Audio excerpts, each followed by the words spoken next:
저희들 오늘 이 말씀 가지고 놀라운 보혈의 은혜라는 속전이라는 건데 뭐 이렇게 어려운 거 아닙니다. 성막 첫 번째 시간으로 한번 다루어 보도록 하겠습니다.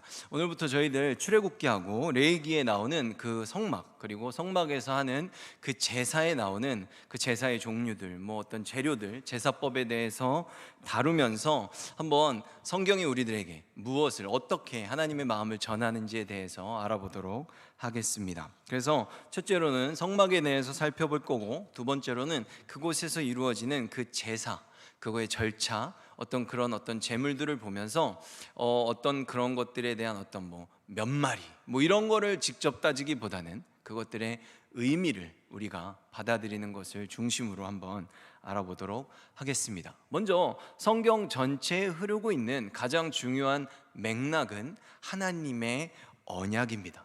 하나님이 우리의 아버지가 되시고 우리가 하나님의 백성이 되고 하나님의 자녀가 되는 약속이에요. 그래서 한 가족은 서로 사랑하면서 행복하게 살아가는 것이 가장 그 본분에 맞는 것 아니겠습니까? 그래서 하나님의 언약도 하나님이 우리의 아버지가 되시고 우리가 그분의 자녀가 돼서 우리는 하나님을 공경하고 자녀가 부모를 공경하듯이 하나님은 우리 서로를 사랑하면서 영원히 행복하게 살아가는 것이 바로 이 하나님의 언약의 가장 중요한 내용입니다.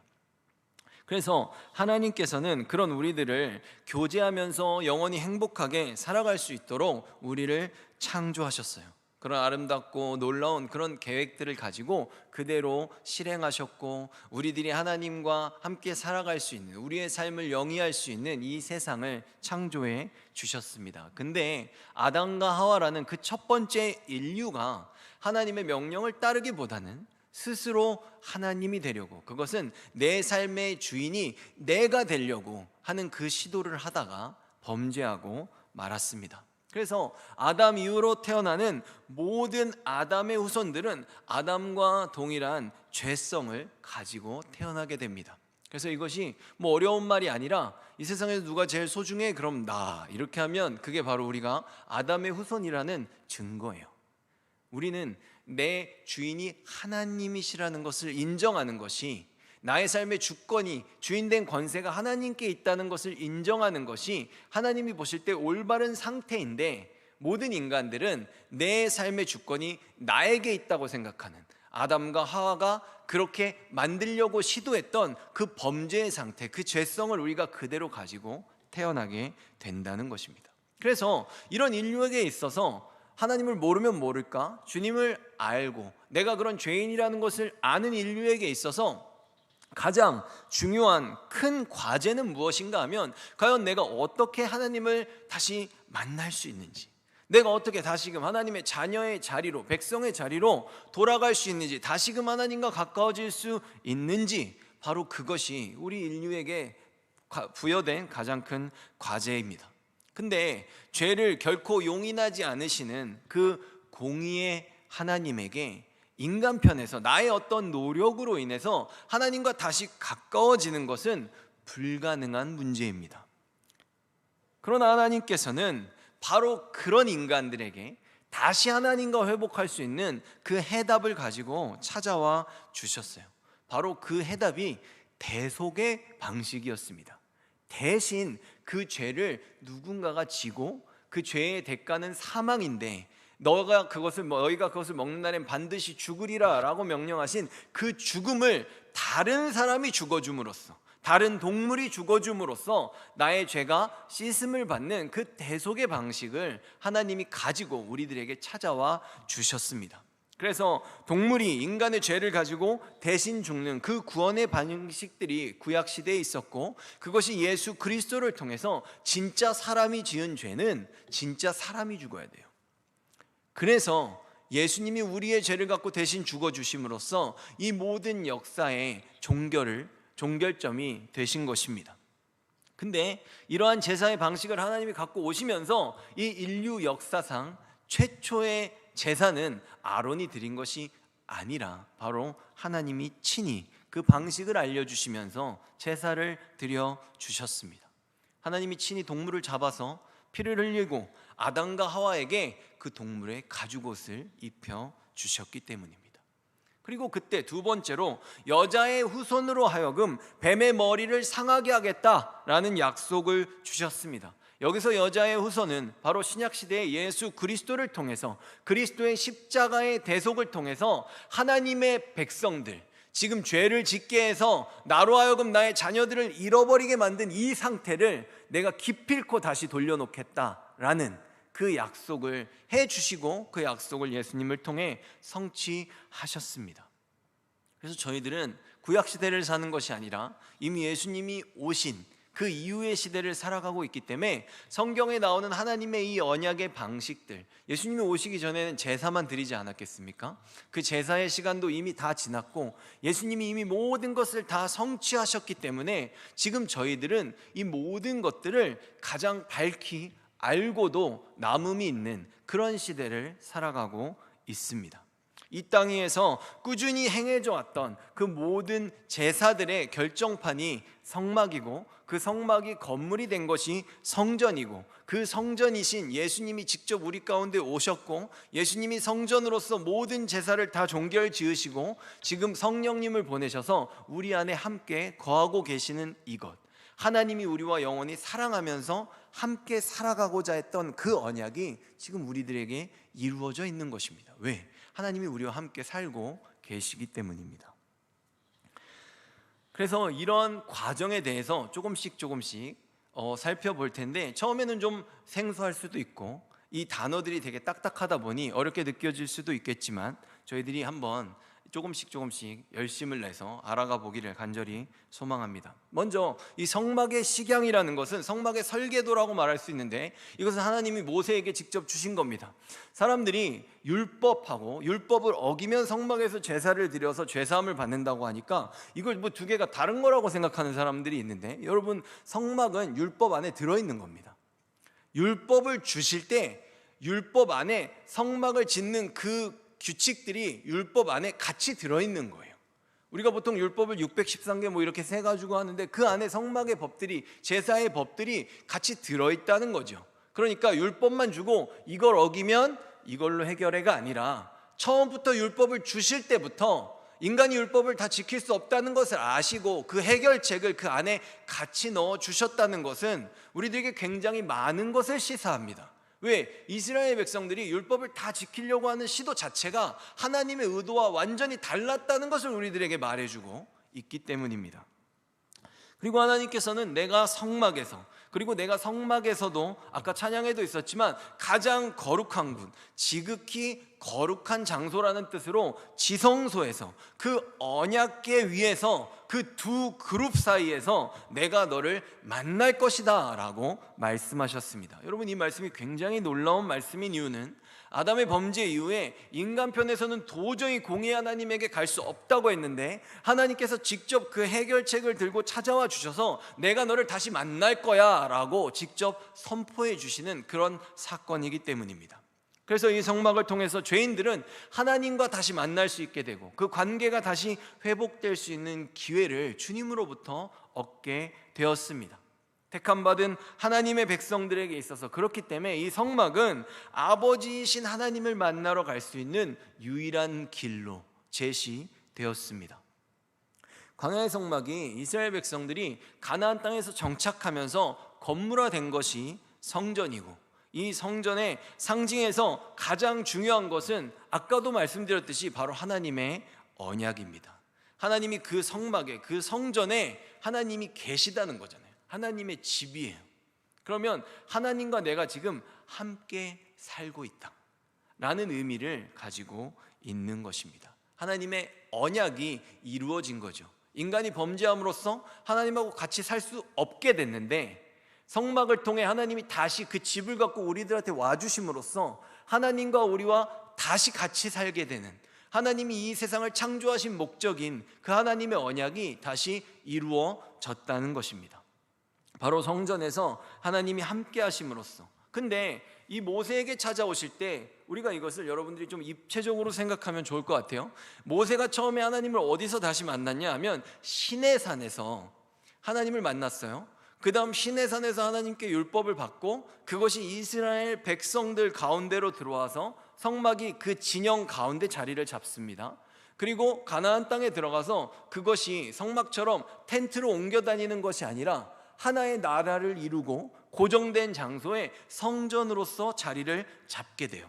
그리고 하나님이 오시는 어떤 그런 건물로서의 성전만이 아니라 이제는 하나님이신 예수님이 직접 우리 가운데로 내려오셔서 우리들 가운데, 제자들 가운데 함께 사시는 그 역사, 이 모든 건 전부 다 임마누엘이죠. 임마누엘은 하나님이 우리와 함께 하신다는 뜻이기 때문에 시내산에서 함께 하셨던 하나님이 더 가까이 성막으로 들어오셨고 자리를 잡고 안정된 곳에서, 여러분 떠돌이 생활보다는 고정된 곳에서 사는 게 더 안정되죠. 그런 것처럼 나라를 정하고 성전에 계시고 그 성전이라는 어떤 건물에 분리돼서 계신 게 아니라 이제는 예수님이라는 진짜 실제 인물로 하나님으로서 우리들에게 오셔서 직접 우리와 대화하시고 교감하시고 사랑하시고 우리를 고쳐주시고 살려주시는 예수님으로 오셨다가 이제는 그것도 다 성취하시고 성령 하나님이 우리들의 심령 가운데로 완전히 들어오심으로써 우리는 하나님과 하나가 되는 역사가, 하나님의 이 구약의 처음부터의 역사,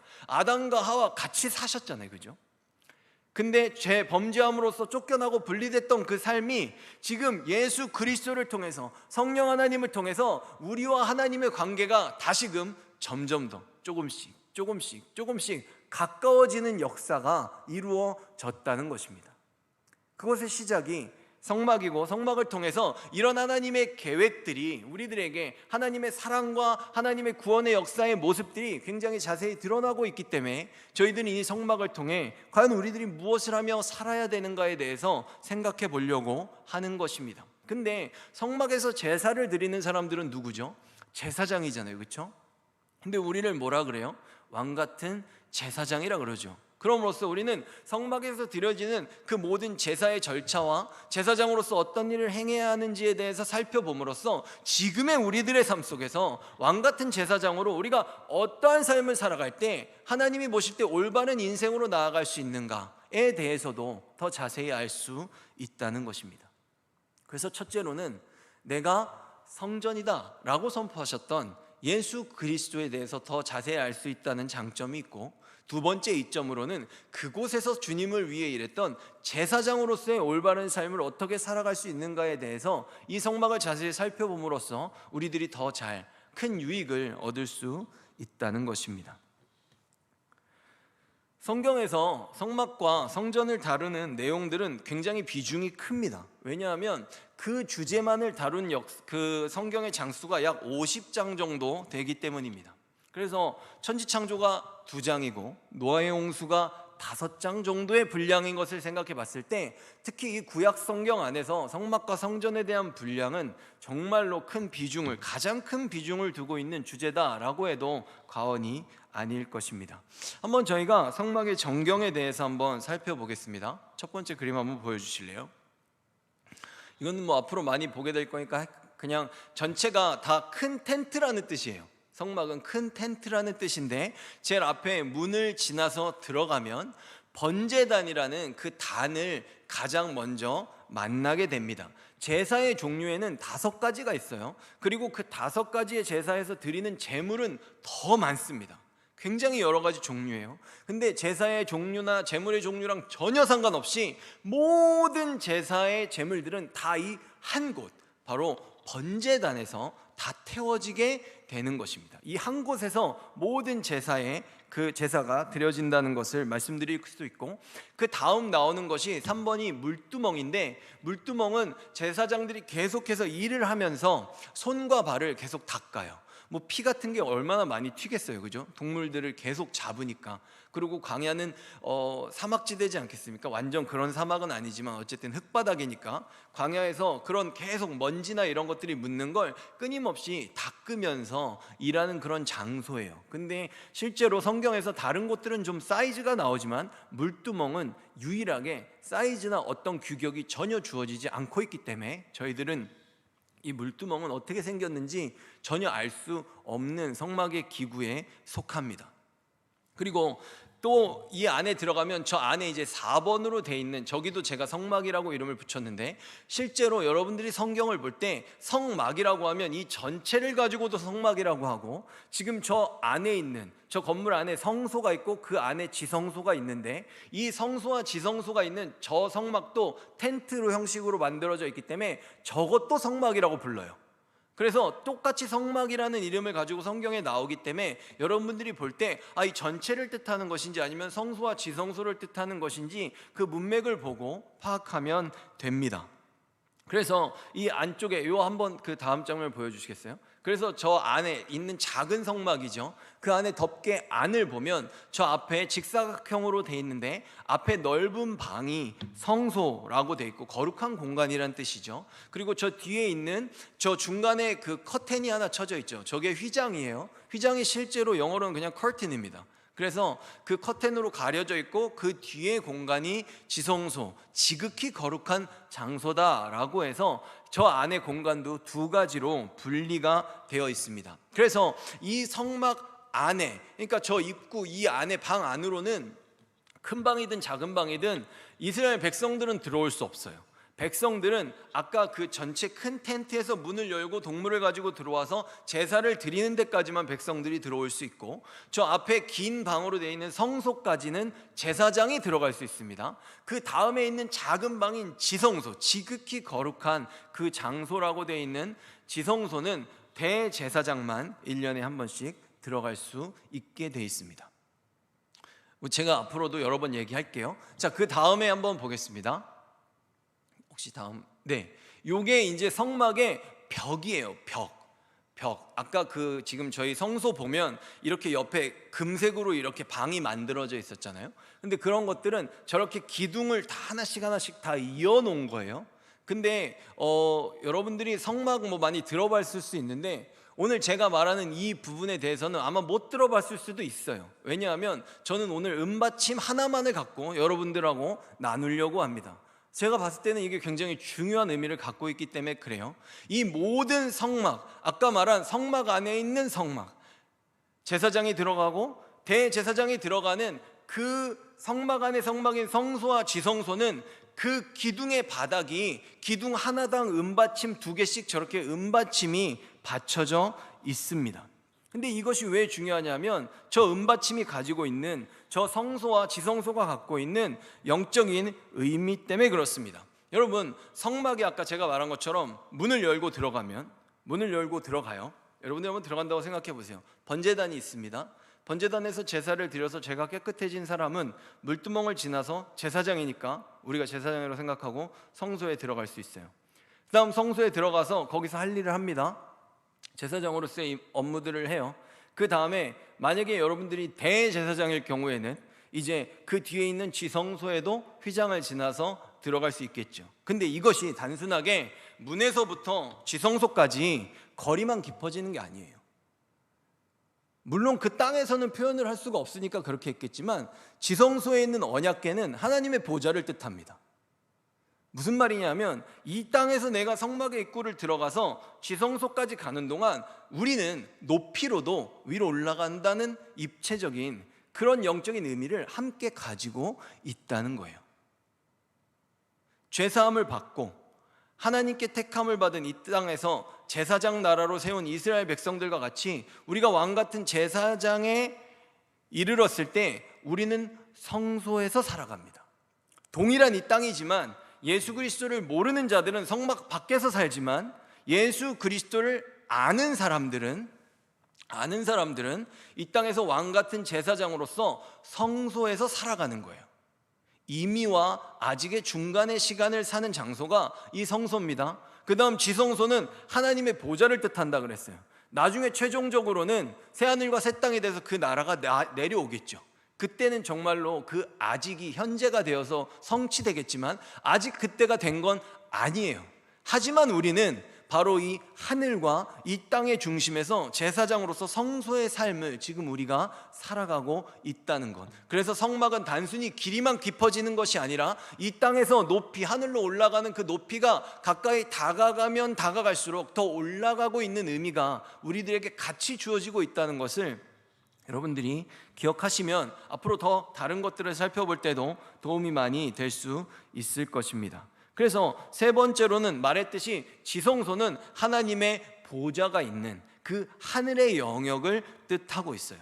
그래서 이 성소와 지성소는 분명히 이 땅에 있지만 우리는 이미 예수 그리스도를 믿고 하늘, 그 천국을 20년 가운데 이룬 사람들이잖아요. 이 땅에서는 원래는 이루어질 수 없는 일이에요. 이 땅에서는 죄인들 가운데 절대로 평화가 선포될 수 없고 우리들에게 위로가 주어질 수 없는데, 예수 그리스도를 통해서 우리들은 이미 구원을 받았다는 거죠. 천국의 백성으로 지금 이곳에서부터 살아가고 있는 거예요. 그 성소 안에서. 그리고 하늘에 있는 하나님의 보좌인 그 지성소가 지금 이 땅 가운데 내려와 있는 거잖아요. 하나님이 우리와 함께 하시는 거잖아요. 그러니까 제가 무슨 얘기를 하는 거냐면, 성소와 지성소는 하늘의 영역이고 성소와 지성소가 아닌 그 다른 영역들은 이 땅의 영역이라는 거예요. 근데 이 하늘의 영역과 이 땅의 영역이 만날 수 있게 되는 그 역할을 감당하는 것, 하늘이 이 땅 가운데 존재할 수 있도록 해주는, 하늘과 땅이 맞닿는 그 자리에 있는 게 바로 이 은받침이라는 것입니다. 그래서 이 은받침의 역할이 중요해요. 그 은받침이 있기 때문에 하늘의 영역이 지금 이 땅 가운데 우리들의 삶의 영역으로 찾아올 수 있었다고 지금 그 얘기를 하는 겁니다. 출애굽기 말씀을 볼게요. 26장 18절에서 19절 제가 읽겠습니다. 너는 성막을 위하여 널판을 만들되 남쪽을 위하여 널판 20개를 만들고 20널판 아래 받침 40개를 만들지니 이쪽 널판 아래도 두 촉을 위하여 두 받침을 만들고 저쪽 널판 아래도 두 촉을 하여 두 받침을 만들지며. 제가 아까도 말했듯이 이런 어떤 개수 같은 거에 너무 신경 쓰시면 힘드니까 그럴 필요 없이 받침이 있다는 것만 아시면 돼요. 받침이 이 기둥들을 받치고 있다는 것, 그것에 대해서 알려고 하는 겁니다. 그래서 지금 받침의 그림 하나를 더 보여주시겠어요? 요거는 이제 만화로 이루어져 있는 그런 건데, 지금 제가 말했듯이 이 성소와 지성소의 모든 바닥은 받침 위에 있는 겁니다. 받침이 없으면 이것들이 여기에 세워질 수 없다는 것을 지금 여러분들에게 보여드리는 거예요. 그 다음 출애굽기 30장의 말씀을 볼게요. 이제부터가 진짜 중요합니다. 왜? 이 받침의 은의 출처가 어디인지 아는 것이 굉장히 의미를 아는데 중요하기 때문입니다. 30장 11절과 12절 그리고 15절과 16절을 제가 읽을게요. 여호와께서 모세에게 말씀하여 이르시되 내가 이스라엘 자손의 수요를 조사할 때 조사받은 각 사람은 그들을 계수할 때 자기의 생명의 속전을 여호와께 드릴지니 이는 그것을 계수할 때 그들 중에 질병이 없게 하려 함이라. 너희의 생명을 대속하기 위하여 여호와께 드릴 때 부자라고 반세겔에서 더 내지 말고 가난한 자라고 덜 내지 말지며 너는 이스라엘 자손에게서 속전을 취하여 회막 봉사에 쓰라. 이것이 여호와 앞에서 이스라엘 자손의 기념이 되어서 너희의 생명을 대속하리라. 출애굽기 38장 25절과 27절도 같이 보겠습니다. 계수된 회중이 드린 은은 성소의 세겔로 100달란트와 1775세겔이니 100달란트로 성소의 받침과 휘장 문의 기둥 받침 모두 100개를 부어 만들었으니 각 받침마다 한 달란트씩 모두 100달란트요. 이게 무슨 뜻이냐면, 사람들이 하나님이 이스라엘 백성들의 숫자를 세는 거예요. 숫자를 세는데 한 사람당 반세겔씩 내는 거예요. 그게 내 생명인 거예요. 내 생명의 값이에요. 그렇기 때문에 부자에게 더 받을 수 없겠죠, 그죠? 부자라고 해서 두 번 살아나는 거 아니잖아요, 그죠? 다 한 생명이기 때문에 하나님이 보실 때, 그렇기 때문에 가난한 사람이라고 덜 내도 안 되고 부자라고 더 내지 말고 너네들의 생명값으로 반세겔씩 내고 그 낸 은으로 이 받침 만들었다는 거예요. 생명값으로. 그 얘기를 하고 있는 거예요, 지금. 이게 이스라엘 백성들을 셀 때 꼭 해야 되는 과정입니다. 이 과정이 있어야 돼요. 근데 이것을 우리가 내 생명을, 여러분들이 찬양할 때도 똑같아요. 신앙생활 할 때도 똑같아요. 주님, 내 생명을 주님께 드립니다 라고 말하지만 실제로는 내가 내 생명을 주님께 안 드려도 원래 주님 거예요. 내 생명이 주님의 것인 것을 내가 인정하느냐 안 하느냐의 고백인 거죠. 그렇죠? 그것을 인정해서 하나님을 위해 사는 사람들은 천국에 갈 거고, 그걸 끝까지 자기 거라고 생각하고 하나님한테 안 준다고 생각하고 살면 원래는 하나님 건데 그것을 자기 거라고 생각하고 산 그 죄를 물어서 지옥에 가게 되겠죠. 그러니까 우리가 하나님께 나의 생명의 속전을 드리는 것은 그 생명의 주인이 하나님이심을 인정하는 우리들의 고백인 거죠. 우리들의 고백의 표현인 거예요. 그러면 하나님이 그 생명이 나에게 있음을, 하나님에게 있음을 우리가 고백하면 그 은을 갖고, 그 은이 무엇을 뜻하냐면, 그럼 너희들의 생명이 내 것이라고 인정하니까 그 신앙을 나에게 보이니 내가 이것을 피로 깨끗이 씻어서 너의 생명에 그 죄를 다 사해서 내가 너희들을 나의 백성으로 살게 하겠다라는 의미를 가지고 있다는 것입니다.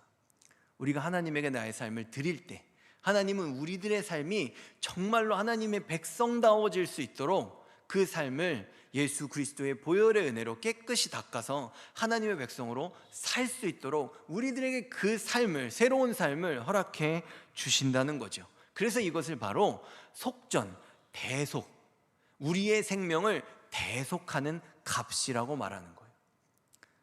나의 생명이 주님께 있음을 내가 고백하고 그것을 드렸을 때, 드린다는 표현이 아니라 인정한다 그랬어요. 말은 그렇게 하지만 내가 그것을 드렸을 때 하나님께서 이 생명이 진짜 하나님 백성의 생명 될 수 있도록 예수 그리스도의 피값으로 이 죄값을 다 치르고 이것을 온전히 주님의 것으로 다시금 선포하시고 다시금 만들어주는 그 구원의 역사가 바로 이 은이 의미하는 영적인 의미를 가지고 있다는 것입니다.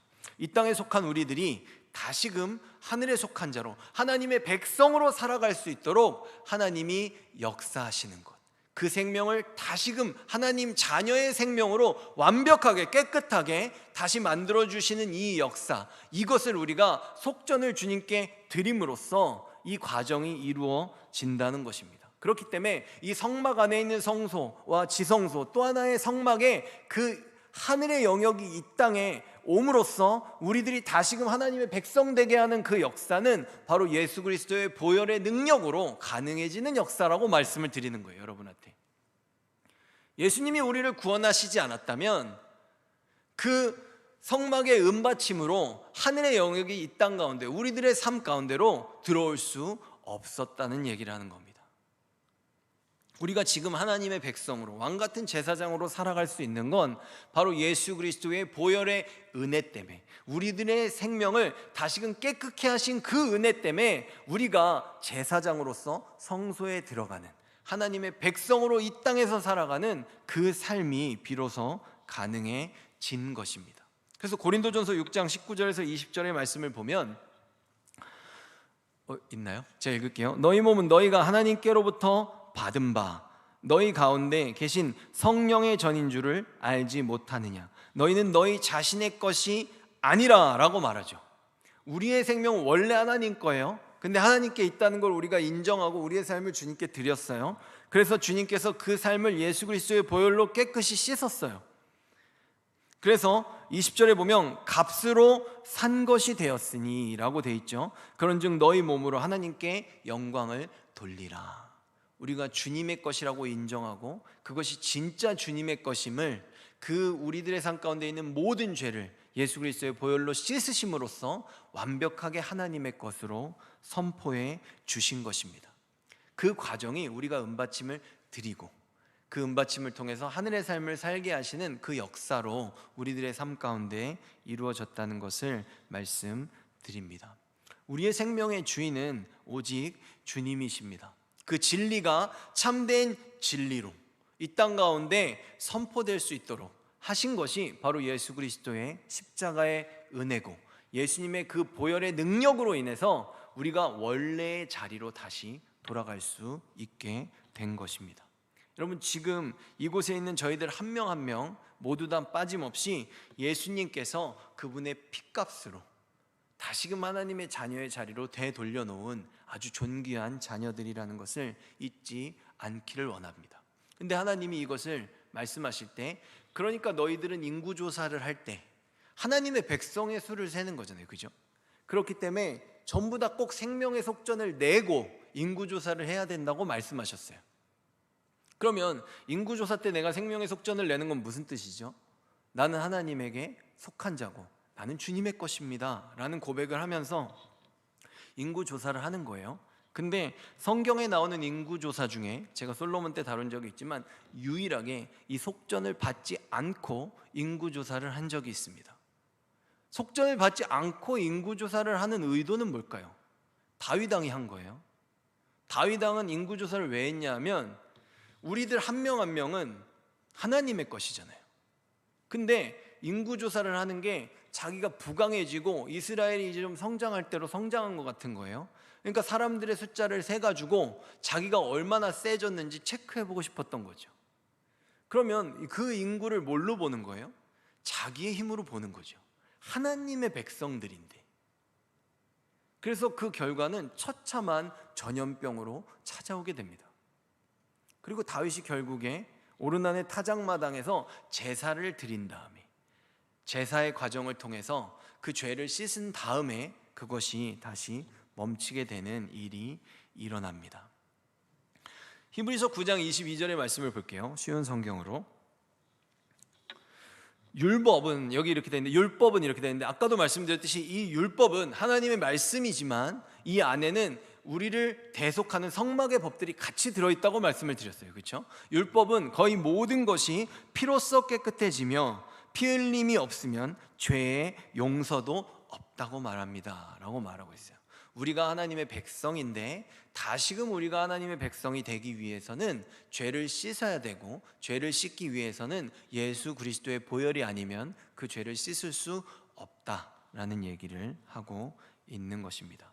우리가 다시금 하나님의 백성의 자리로 되돌아갈 수 있게 된 것, 내가 하나님께 나의 생명이 있다고 인정함으로써 하나님이 우리들을 그 인정하는 믿음대로 정말 하나님의 것이 다시 될 수 있도록 예수님의 보혈로 우리들을 깨끗이 씻어서 하나님의 백성을 삼아주셨다는 것을 잊지 않기를 바라고, 언제 어디서든지 예수 그리스도의 핏값으로 아주 큰 값을 치르고 우리들을 다시 하나님의 백성으로 만들어 주셨다는 것을 잊지 않아서 죄짓고 살지 않고 여러분들의 삶에 주변에 있는 모든 사람들에게 내가 하나님의 백성이 되는 그 놀라운 역사의 특권을 가졌음을 자랑하면서 살아가는 여러분들이 되기를 부탁을 드립니다.